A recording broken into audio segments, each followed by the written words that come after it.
Hello friends, welcome to another Worm Take Wednesdays with Dr. Alex. Thank you for your patience waiting for this second episode. Honestly, with everything going on in the world, some people are calling it the poly crisis. I've had a really hard time figuring out what did I really want to talk about. And then I thought we need to talk about whiteness. We really need to talk about whiteness because it's killing us all.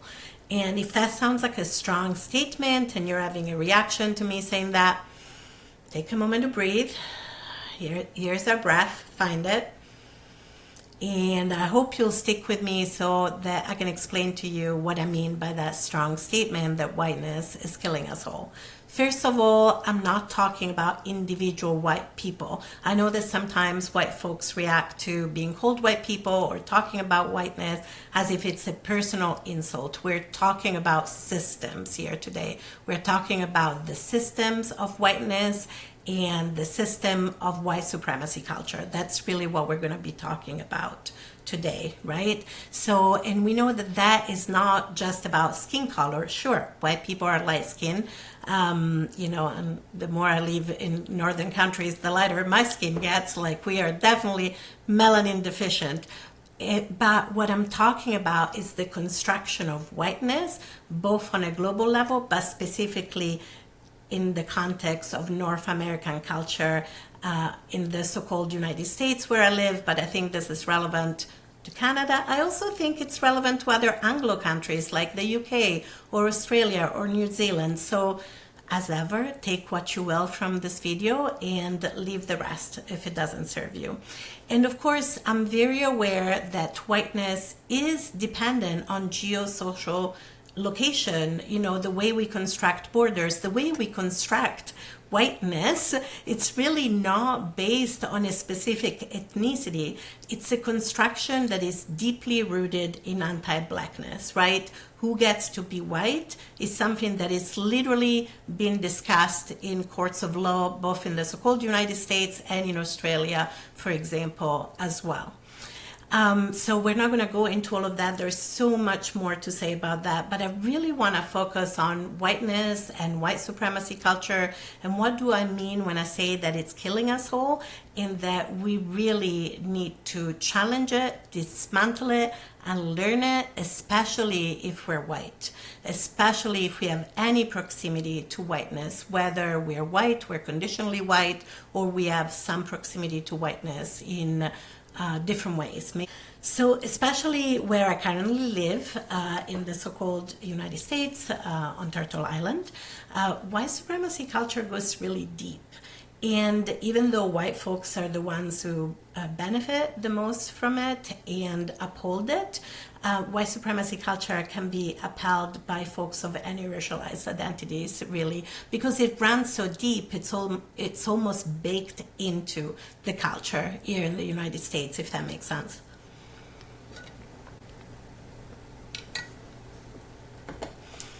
White supremacy culture goes really deep in North America, and really people of any racialized identity can uphold white supremacy culture, but of course it is mostly upheld by white people because it is so invisible to us if we are not paying attention. So what do I mean when I say we need to talk about it, and why do we need to talk about it?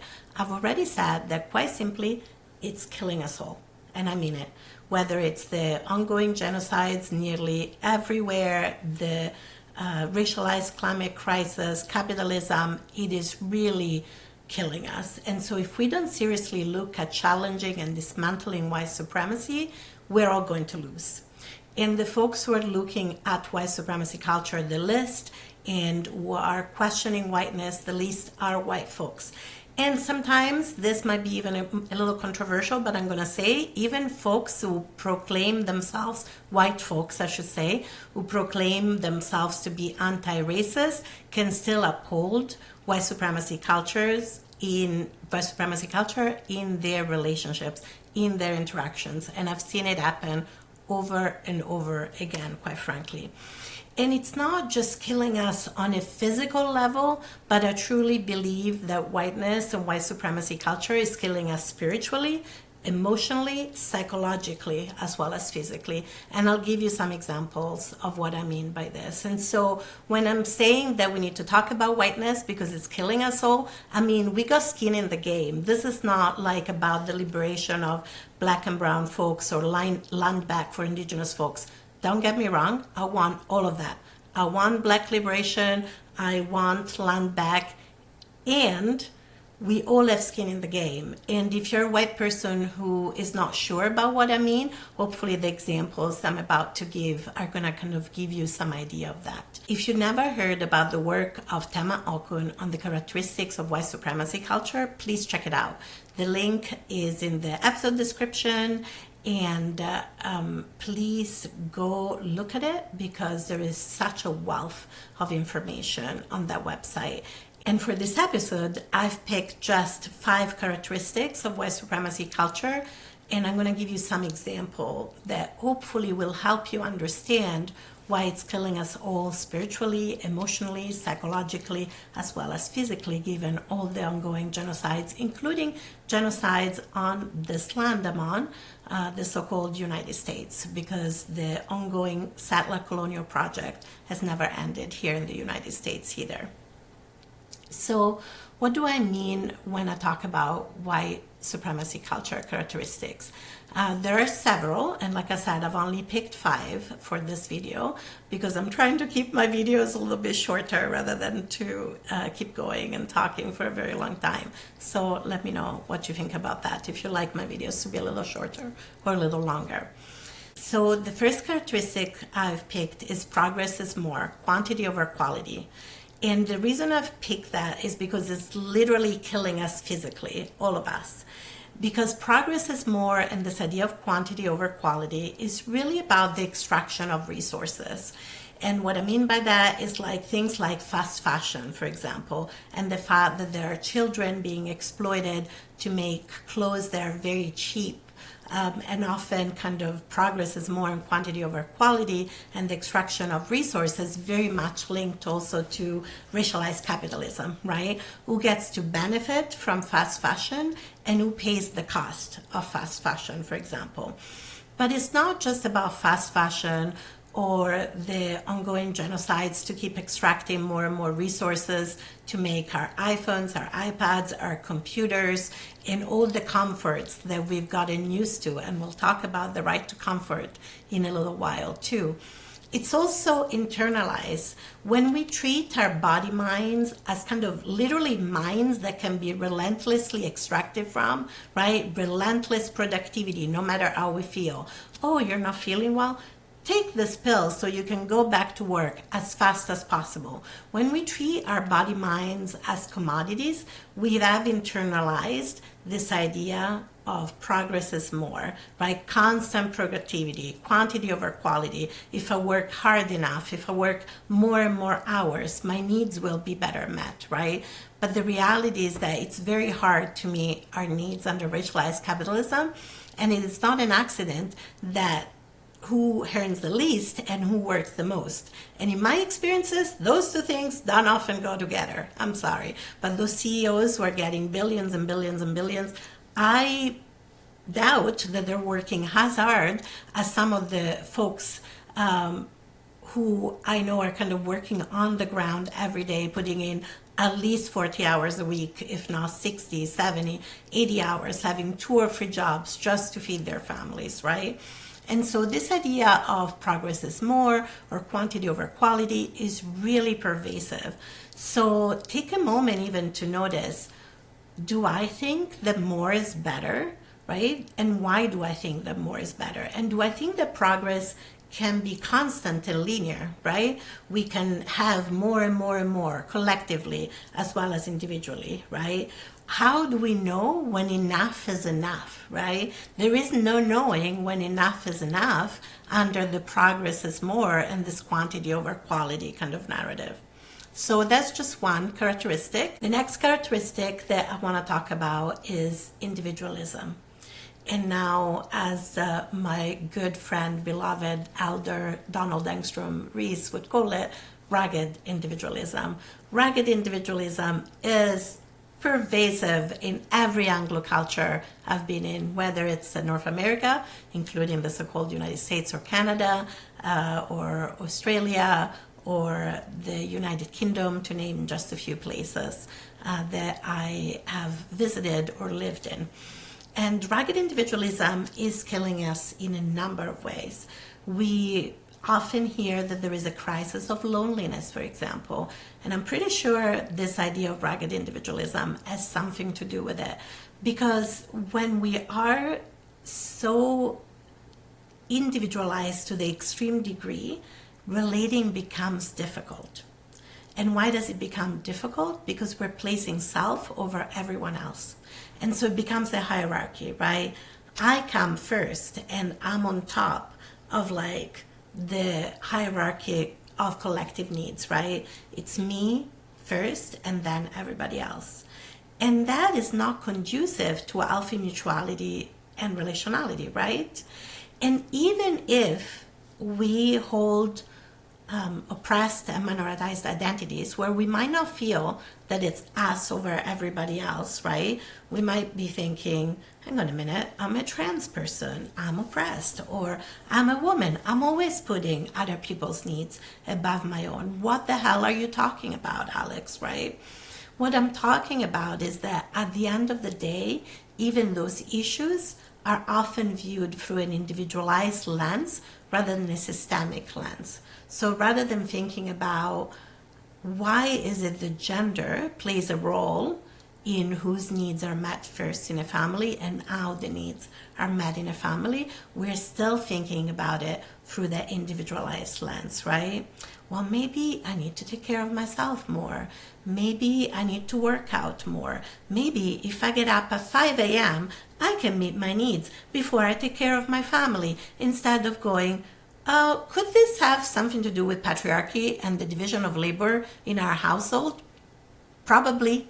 Spoiler, the likelihood is yes. But as long as we see it as an individual issue, then pop psychology can thrive. And hey, don't get me wrong, I wrote a book with Mac John Barker called Healthy Self-Care, a trauma-informed workbook. But we look at self-care in a bit of a different way. And we really talk about how this cannot happen from an individualized lens, right? We need to have an ethics of care collectively for self-care to be possible, right? And of course, for a lot of us who are minoritized, as Black women have taught us, like Bell Hooks has taught us, for example, self-care is absolutely resistance in a world that wants people dead, right? Some people dead.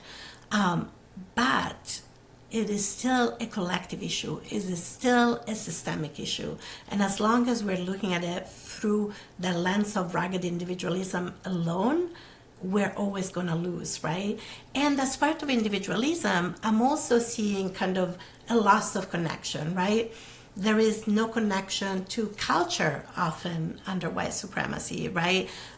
Sometimes, you know, when I talk to people and somebody's white, I'm like, oh, well, what is your cultural background? And they're like, just white, you know, or just your average white person. And I was like, I don't know what that means. You know, for example, where I live on Dakota Anishinaabe territories, currently known as Minnesota, doesn't mean you're Finnish, doesn't mean you're Swedish, does that mean you are German, does that mean you're one of the few Italian folks that kind of got to the Iron Range, for example, or maybe a more recent immigrant like myself, you know, who's only come here 15, 16 years ago now, right? What does it mean? Because whiteness doesn't tell me what your cultural framework is. And your cultural framework is where there is language, there is culture, there is food, there is connection, there are ancestors, there is spiritual meaning, there is ceremony, right? And what I've noticed, even with a lot of my clients in my clinical work, is that rugged individualism and that disconnection from cultural roots, which comes with whiteness, causes a lot of anxiety. And that anxiety makes sense to me. And at the root, often, it's an existential anxiety. You know, we often try to treat it in mental health as if it's a psychological condition. And sure, there are biomarkers of anxiety, right? Anxiety manifests in our body mind through our nervous system, but there are existential roots of anxiety as well. And what I mean by existential roots is when we don't have a cultural framework, when we don't have ancestors, when we don't have ceremony, when we don't have community, when we don't have language, when we don't have culture anymore, how do we make sense of life? How do we make sense of death? How do we make sense of purpose, right? All of those things are a root cause of anxiety. And they're also often then a cause of cultural appropriation, right? Because we go look at other cultures. Where can I make meaning of life? Where can I make meaning of death? How can I find purpose? What does it mean to be a spiritual being without a cultural home? And so I would say that rugged individualism and white supremacy culture and whiteness is killing us spiritually in this way, but also psychologically, because those things really have a psychological impact as well. And ultimately, we, as a therapist, I really see the harm that white supremacy culture does every day and that whiteness does every day. We cannot heal or be well alone. We don't heal alone. Healing is relational. And as humans, we are interdependent and we're part of an ecosystem. Like literally neuroscience has shown us that if we are isolated from others, if we're not around other people, if we don't have touch even, we shrivel, like our brain shrivels, our capacity to be human is reduced. We are interdependent and part of an ecosystem. So rugged individualism truly is killing us in a number of ways and on a number of levels. The other thing is urgency, which maybe it's a little bit like, what is the word I'm looking for? Paradoxical, given that I love talking really fast and I come from the culture of fast talkers, Italians. But urgency is not about talking fast. Urgency is about constantly feeling that everything is a priority and everything has to happen now, right? Capitalism loves urgency. I'm sick. I cannot wait to be well. I mean, I've even said, well, I can't be sick. And I'm like, well, that's funny because your body mind is going to do whatever it wants, especially as a disabled person, as I'm aging, right? That is not how it works. But urgency is telling us, well, you can't because everything is now, right? And everything is a priority. I need to make sure that I earned enough under capitalism and that I'm a good parent, a good partner, and that I do self-care and I exercise enough and I eat well and I drink enough water and I take care of my emotional well-being and that I'm creative and playful and connected. It's exhausting, right? And everything has to happen now, right? And so urgency is one of the reasons why so many people are burned out, but we're all trying to pretend we're not, right? And we'll talk about the fear of conflict and maybe not being as authentic because of it in a moment. But we're all exhausted because when everything is a priority, it's overwhelming. Right? It's just simply overwhelming. I don't even know how to better explain it than that. And urgency is also really counter to relationality. We cannot build relationships through urgency. Relationships require trust, they require time. And while the work of liberation is incredibly urgent, don't get me wrong, the work of liberation is urgent, and Tamao Kun talks about this on the website when talking about urgency. This is not about denying that the work of liberation is indeed urgent, but we cannot be driven by urgency. We need to be driven by importance. The work of liberation is urgent because it's important. It's a priority for our collective survival. And yes, it may sound like a paradox to say that something is urgent, but we cannot be driven by urgency. Often I say to my clients, especially my trauma clients, if we do somatic work or any kind of work, the slower we go, the faster we get there. And I find that for myself, even in my daily life, if I'm feeling overwhelmed and I'm like, I have too much to do in my day and I don't have the time, if I start rushing, I start making mistakes, or I am short with the people around me who matter far more than any output I might ever produce. But if I take a breath and I connect back to my intention, my purpose, to what's important, then I can be present. I can be here, you know? Whereas with urgency, when people often ask, you know, how are you doing? We're all fine, right? But none of us are fine.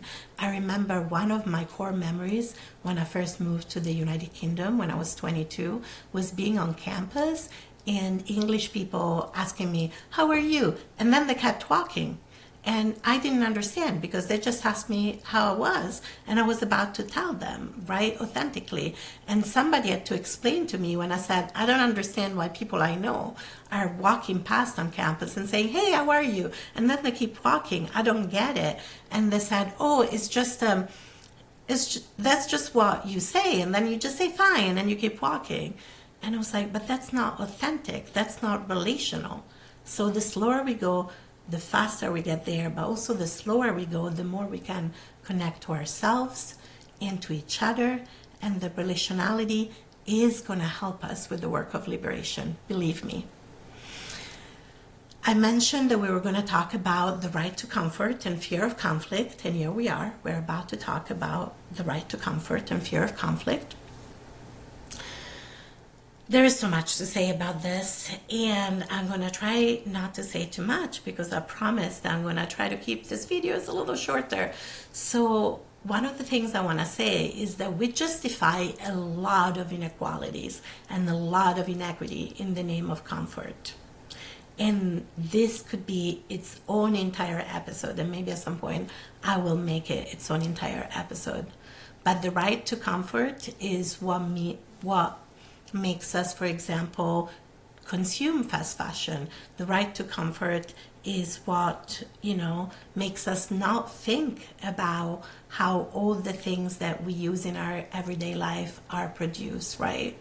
The right to comfort is sometimes what makes us angry when protesters stop a highway because we need to get to work or to wherever we're going. But in our right to comfort and what we want to do is more important than, for example, one of the ongoing genocides that those protesters might be protesting, for example. And the right to comfort is very closely linked with fear of conflict, right? And fear of conflict is a killer in relationships, relationship to self and relationship to each other. I'm sorry, but I truly believe that. I think that conflict intimacy is incredibly needed in relationship, and we cannot get there if we are afraid of conflict and if we want to feel comfortable at all times, right? It is uncomfortable to say to somebody, there's been a rupture, or something you said or something you did hurt my feelings. It's uncomfortable to say it and it's uncomfortable to receive it. And I've been on both the saying end and the receiving end, right? But we cannot grow deeper into intimacy if we avoid conflict and we just stay in our comfort zone. Because when we avoid conflict and we stay in our comfort zone all the time, our relationships become very superficial, right? We're not going to rock the boat. We're just not going to say anything. Is it really worth it? Live and let live.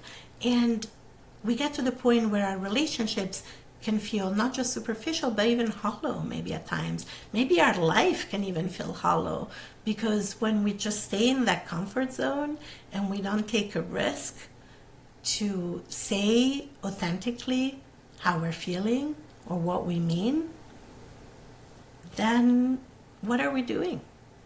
What are we doing, really? How are we going to feel connected? How are we going to feel like we belong to ourselves and each other, right? And so, that fear of conflict, it's really high for a lot of white folks I know. But when we take the risk to name and repair the unavoidable ruptures that are going to come with being in community, being in relationship, I assure you that the gifts are worth it. So I really encourage you to look at that right to comfort and the fear of conflict and how it might be manifesting in your life. And the last characteristic of white supremacy, it's not the last, this is the last for this video. I only picked 5, like I said. It's either or binary thinking. That is, of course, closely linked to one right way, which is another characteristic of white supremacy, which I'm not going to show example of, but it is very closely linked to either or binary thinking. And binary thinking is the kind of stuff that makes us think it's my needs or your needs, right? Is my survival or your survival? Is prey and predator, right? It's eat or get eaten. It's oppression Olympic, by the way, a term that was first recorded being used by Chicana feminist Elizabeth Betita Martinez. And thank you to Ricardo Levins Morales for teaching me who used that term, oppression Olympics, which I see play out a lot sometimes in community, right? But it's my needs and your needs. It's my liberation and your liberation. It's my survival and your survival. As long as we're stuck in binary thinking, we're stuck in colonialism. And we are stuck in this idea of power over and hierarchy. And life thrives when we move away from this binary thinking, when we move away from this colonial way of thinking. And also life is so much more nuanced than either or binary thinking, you know. And I feel so strongly about this that Meg John and I wrote an entire book, Life is a Binary, on this topic, where we start from sexuality and gender, but we really go into bodies, relationships, emotions, and thinking, and how binary binary thinking impacts all of those aspects of our life. So if you want to check it out, please do. My publisher is going to be so happy that I let you know there go books. I got 7 of them. This is one of them. But so life isn't binary, and it is nuanced. It is full of both and my needs and your needs. As a couples therapist, as a family therapist, I can tell you a lot of the healing is in moving from being in conflict, it's a tug of war, my needs or your needs, to being on the same team. It's my needs and your needs, and this is the problem, how do we address it? Or my needs are competing with your needs, so how do we accommodate them together? How do we find a solution together in the both and rather than the either or? So I promised I would keep those short, so I'm going to kind of start wrapping up here. I've given you some examples of white supremacy characteristics, and hopefully this is starting to help you understand why at the beginning I said that white supremacy culture is killing us and whiteness is killing us.